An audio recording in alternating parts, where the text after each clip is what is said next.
বোনেরা, যে কোনো খেলা এই মাদককে অনেক দূরে ঠেলে দেয়।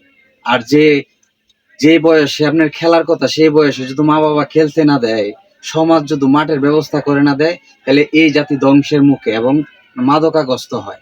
আজকে যাদেরকে দেখতেছেন তারা সবাই স্টুডেন্ট এবং তাদের বাড়ি কুলিয়ারচর পৌরসভা অন্তর্ভুক্ত তাতারকান্দি গ্রামের বাজিতপুরে একটা নাইট টুর্নামেন্ট ছাড়ছে।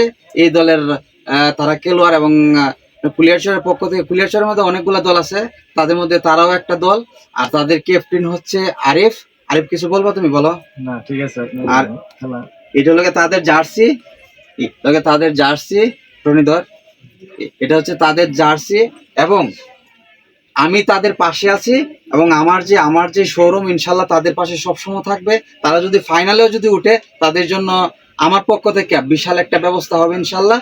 এবং তারা যাতে ফাইনাল পর্যন্ত খেলতে পারে সেই আশায় ব্যর্থ করি এবং তাদের সাফল্য কামনা করি। ধন্যবাদ সবাইকে। আমিও ধন্যবাদ জানাই বাইজিদ ইসলাম পলি ভাইকে, বড় ভাই, এত সুন্দর একটি জার্সি আমাদের তাতারকান্দি কিংস একাদশকে স্পন্সর করার জন্য। আর সবাই মাদককে না বলুন, মাদক ছেড়ে খেলতে চলুন। আমাদের এই ক্রিকেট অনুপ্রেরণা হিসেবে পলি ভাইকে আমাদের সাথে থাকার জন্য আমি ধন্যবাদ জানাচ্ছি। ওকে, ধন্যবাদ। আল্লাহ হাফেজ।